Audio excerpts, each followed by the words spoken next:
اس کے بعد میں تقریر کے لیے عائشہ عثمان غنی قریشی ان کو مدعو کرتا ہوں۔ ان کی تقریر کا عنوان ہے ماں باپ کی عظمت۔ غور سے سنیں، آج دنیا کے اندر دنیا نے مادی ترقی تو بہت کی، لیکن دنیا کی مادی ترقی حاصل کرنے کے لیے لوگوں نے اپنے بڑوں کے حقوق بالکل ختم کر دیے۔ ان بڑے بزرگوں میں سب سے زیادہ جو احترام کے لائق ہے وہ ماں باپ ہے۔ آج پڑھی لکھی اولاد ماں باپ کے لیے جہاں ان کے بڑھاپے کا جو لاٹھی بننی چاہیے، وہاں پڑھی لکھی اولاد جن کی پڑھائی کے خرچوں کو اٹھاتے اٹھاتے ماں باپ کی کمریں سیدھی ہو گئی اور ان کی جو ہے کمائیاں پوری کی پوری بچوں کی پڑھائی کے پیچھے لگ گئی، لیکن پھر بھی بچوں کے اندر والدین کے حقوق کس طریقے سے ادا کیے جاتے ہیں، والدین کو بڑھاپے میں ان کے ساتھ کیا احترام اور عظمت سے پیش آنا چاہیے، یہ اولاد کے اندر سے دنیا کی ہوس کی وجہ سے نکل جاتا ہے۔ اسی وجہ سے والدین کی عظمت پر ایک خوشگوار اور پر اثر تقریر آپ کے سامنے عائشہ بنت عثمان غنی پیش کرے گی۔ غور سے سمجھ، علماء کرام ہیں تو وہ بھی آگے آ جائیں۔ محبت وہ خوش نصیب ہے جو پاتا ہے ان کی شفقت۔ ماں باپ اگر ہو زندہ، ماں باپ اگر ہو زندہ تو کوئی غم نہیں ہے، ان کا وجود ہی بچوں جنت سے کم نہیں ہے۔ کرتا ہے جو ہمیشہ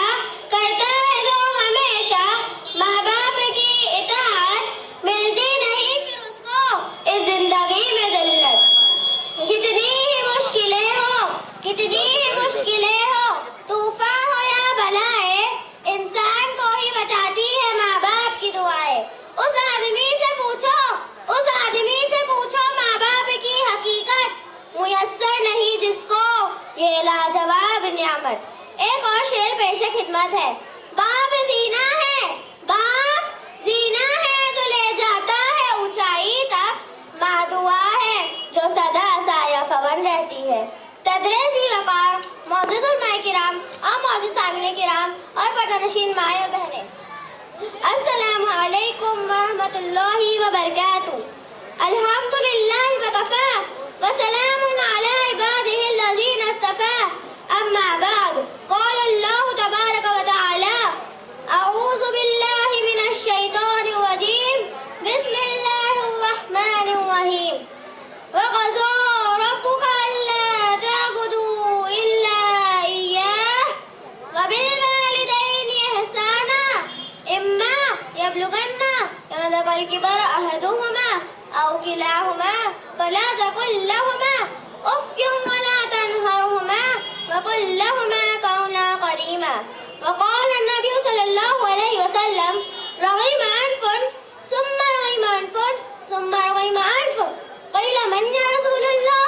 قال من أدرك أبويه بعد الكبر أو كلاهما فلم يدخل الجنة، أو كما قال عليه الصلاة والسلام۔ میرے کلام کا موضوع ہے عظمت والدین۔ والدین کی عظمت پر قلم اٹھایا ہے، والدین کی عظمت پر قلم اٹھایا ہے، کیسا پیارا رشتہ یہ رب نے ایک بنایا ہے۔ معزز سامعین کرام، ماں باپ خالق کا وہ انمول خزانہ ہے جس کی حفاظت پر خود خالق کائنات نے اصول بنائے ہیں۔ اس کا اصول ہے جب بات کرو تو نرمی سے کرو، فرمان خداوندی ہے وَقُل لَّهُمَا قَوْلًا كَرِيمًا۔ اس کا اصول ہے جب والدین سے کسی بات پر خفگی ہو تو بھی مت کرو، فرمان خداوندی ہے فَلَا تَقُل لَّهُمَا أُفٍّ۔ اس کا اصول ہے جب والدین کی برس سنی کو پہنچ جائے تو آواز میں سختی نہ کرو، فرمان خداوندی ہے وَلَا تَنْهَرْهُمَا۔ اس کا اصول ہے والدین کے ساتھ حسن سلوک اولاد کا اہم فریضہ ہے، فرمان خداوندی ہے وَوَصَّيْنَا الْإِنسَانَ بِوَالِدَيْهِ إِحْسَانًا۔ اس کا اصول ہے